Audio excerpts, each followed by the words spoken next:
Vic Fangio just spoke out on facing his former team for the first time. So obviously, this is going to be the Denver Broncos' first chance to face off against Vic Fangio, who is now the defensive coordinator of the Miami Dolphins. It's really going to be fun to watch the chess match between Sean Payton and Vic Fangio.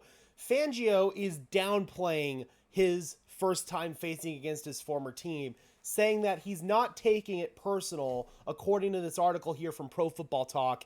It's a juicy storyline, but not as effective as you think.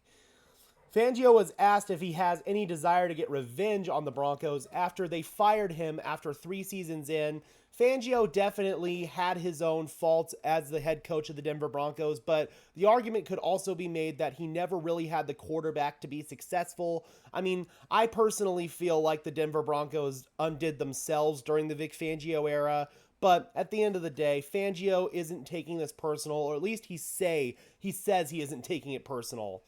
I really don't. Every game we play in this league is equally important. I enjoyed my time there. There's still about 15 or 16 players there that I coach, and I wish them the best, except this week. You get worked up in that stuff. You just treat it like any other game. Do the things you have to do to win schematically, and you go at it. Those storylines are juicy, but they're not as effective as you think they are.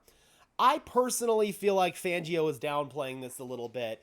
You know that he's going to want to rib it to George Payton a little bit, especially after he fired Vic Fangio, then went out and hired Nathaniel Hackett, traded for Russell Wilson, and we all saw what the results were for the Denver Broncos last year. Now that the offense is somewhat back on track, the defensive side of the ball under new defensive coordinator Vance Joseph has been somewhat of a disaster as well. And with Vance Joseph, this is also going to be a bit of a revenge game for him, as before he was hired as the Denver Broncos head coach the first time around, he served as the Miami Dolphins defensive coordinator. So that's another little storyline there. But at the end of the day, we have to focus on Vance Joseph's unit getting themselves right in this game, being more disciplined with their tackling and their overall fundamentals. The play calling, I feel like the narrative has been a little bit overblown about how bad the play calling from Vance Joseph has been. Not saying it's been good by any stretch, but it hasn't been the main reason why the defense has been so bad. The main reason why the defense has been so bad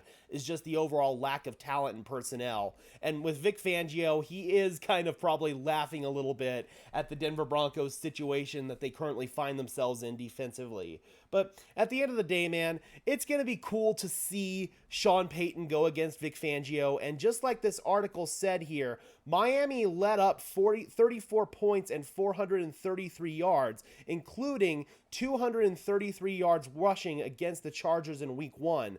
The unit did tighten up at the end of that game. They weren't afraid to send some pressure. Vic Fangio, not necessarily known for being a blitzing defensive coordinator, but he did blitz when he had to in that Chargers game. The unit did tighten up for Miami, though, surrendering 288 yards with 88 yards rushing last week, and they forced a pair of turnovers. If the Broncos are going to want to win this game, they're going to have to get their ground game established for a couple of reasons. One, to get long drives so that way they can keep Miami's high-powering, potent, high-flying offense off the field, but also, again, there's a pretty clear weakness here in the run defense with Vic Fangio's scheme. We all know that as Broncos fans who had to sit through that scheme for 3+ years. I mean, we all know the weaknesses in the Vic Fangio scheme. It's the run game and it's the quick passing game, and those are things that Denver is going to have to really tighten up because those really are the bread and butter of this Sean Payton offense. We just have to more consistently execute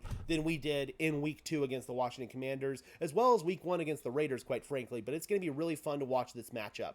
All right, Broncos country, I'm curious. Do you guys feel like there is a personal element here and Vic Fangio is going to be out to get revenge against his former team? Same with Bradley Chubb, who obviously we traded away basically to get the first-round pick that we traded for Sean Payton. So in essence, we traded away Bradley Chubb for Sean Payton. So you know both of those guys are going to smell blood in the water. But I'm curious about your thoughts on this matchup, Broncos country. Drop those comments down below. I would love to hear your thoughts as always. Be sure to leave a like on this video as well as subscribe and ring the bell so these videos appear in your notification feed. I would really appreciate it, guys. Those are 2 free and easy ways to show your support. Helps tell YouTube's algorithm to push us out and helps us get seen by more and more members of Broncos country just like you and me. And until next time, guys, I am your host, Gage Madrid, saying peace out.